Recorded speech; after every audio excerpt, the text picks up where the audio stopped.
Selamat Pesta Hari ini adalah hari yang menantikan. Hari-hari kemarin yang penuh dengan kecemasan, kini telah diubah dengan sukacita berkat Kristus yang sungguh bangkit. Haleluya. Paskah adalah hari keagungan Tuhan, hari raya kita bersama. Karena itu, dengan perayaan Paskah ini, kita itu bangkit dari cara hidup kita yang lama. Saudara-saudari yang terkasih, Paskah Kristus menjadi Paskah kita. Itulah tema perayaan kita hari ini. Marilah kita sekalian berdiri membuka perayaan iman ini dengan menyanyikan lagu.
Semoga rahmat Tuhan kita Yesus Kristus, cinta kasih Allah, dan persekutuan Roh Kudus bersamamu.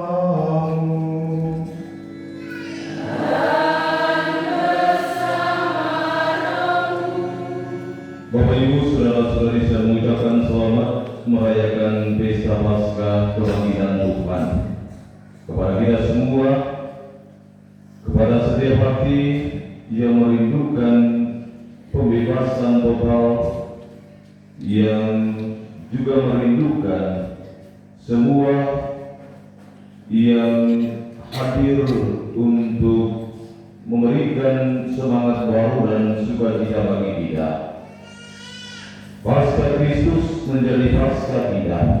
Itu artinya kita mesti mengambil bagian dalam proses ziarah mulai dari hidup, sengsara, penderitaan, lalu bisa dianggap layak untuk mengambil bagian dalam sukacita kebangkitan Paskah.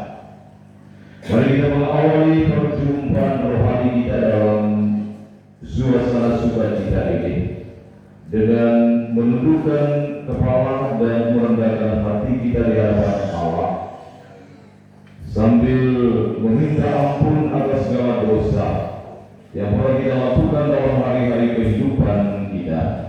Biarlah kita semua boleh mengambil bagian dengan hati yang layak dalam suasana penuh sukacita di hari kebangkitan Tuhan Yesus.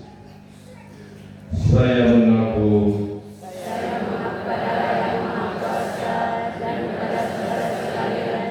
bahwa saya berdosa dengan pikiran, perkataan, dengan perbuatan dan kelalaian. Saya berdosa, saya sungguh berdosa.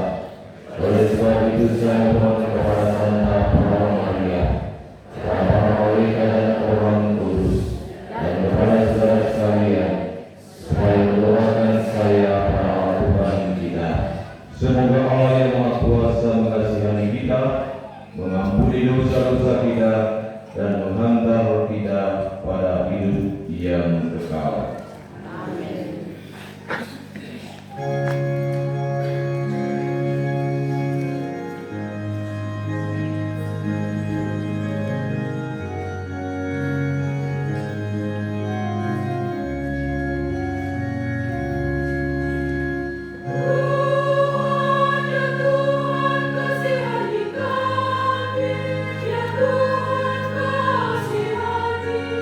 Tuhan kasihani kami.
dari kematian yang mengerikan, mengurapinya dengan Roh Kudus, menjunjungnya tinggi-tinggi di atas segala makhluk. Terpujilah Engkau pada Dia, dan teguhkanlah iman kami akan cinta kasih-Mu, agar kami bangkit bersama Yesus menuju hidup yang baru.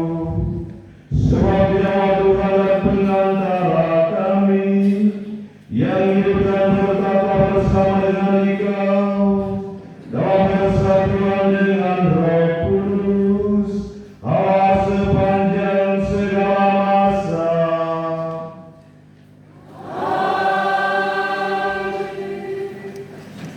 Rasul Petrus menggambarkan sepintas bermacam-macam tahap kehidupan Yesus yang berpuncak pada penderitaan dan kebangkitannya.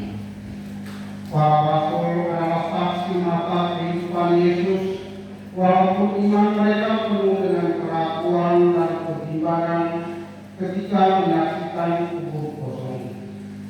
Sebagai pengikut Kristus, kita tidak boleh melarikan diri dari kenyataan dunia ini, apapun tantangannya. Marilah kita mendengarkan bacaan-bacaan suci ini dengan penuh. Bacaan dari Kisah Para Rasul. Kami makan dan minum bersama Yesus sesudah Ia bangkit dari alam maut. Pada waktu itu, Petrus angkat bicara dan berkata kepada Kornelius dan keluarganya, "Kamu tahu apa yang terjadi mulai dari Galilea dan di seluruh daerah Yudea sesudah Yohanes mengajarkan bahwa orang perlu dibaptis. Kamu tahu tentang Yesus dari Nazaret, bagaimana Allah mengurapinya dengan Roh Kudus dan dengan kekuatan.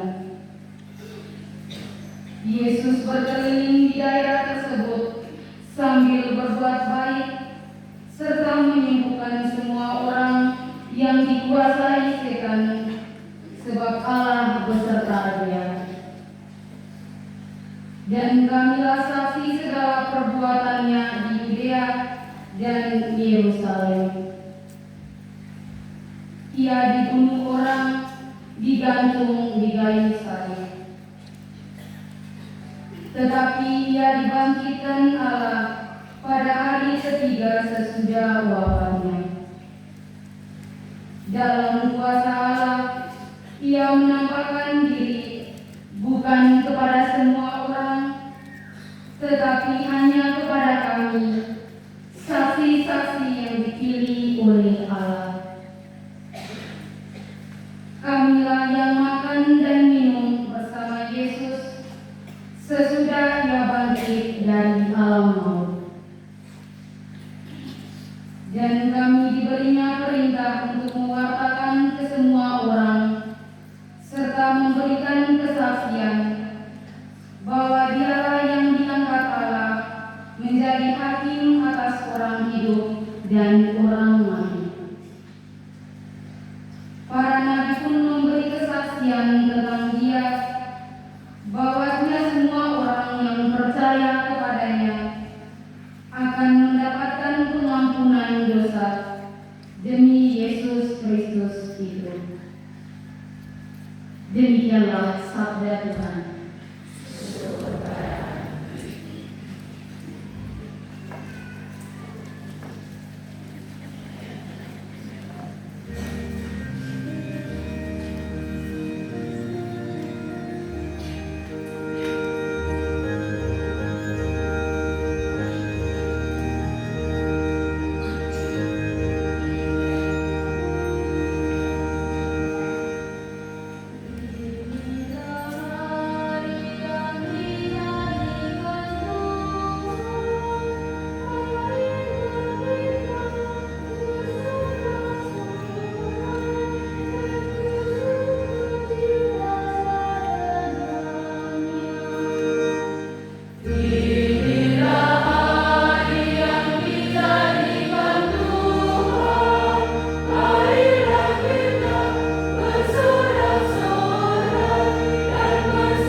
Bacaan dari surat Rasul Paulus kepada umat di Kolose.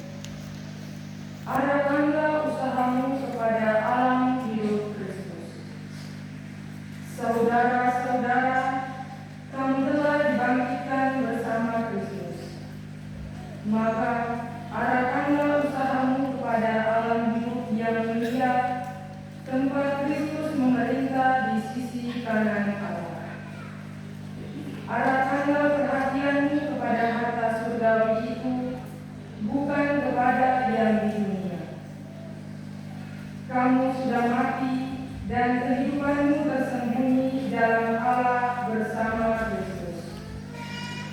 Pusat kehidupanmu yang sesungguhnya ialah Kristus. Dan bila Kristus akan nampak lagi, maka kamu pun akan nampak bersama Dia dalam kemuliaan. Demikianlah sabda Tuhan. Syukur kepada Allah.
Tuhan bersamamu.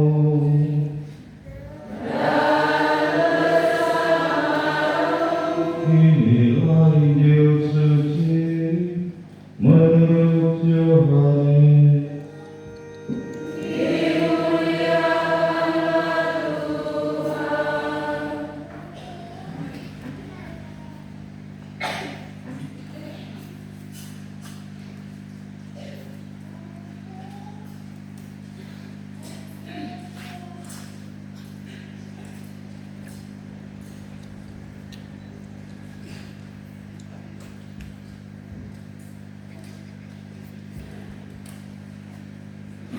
Pada hari Minggu Paskah, pagi-pagi buta, Maria Magdalena pergi ke makam Yesus dan melihat bahwa batu penutup telah diambil dari pintu makam itu.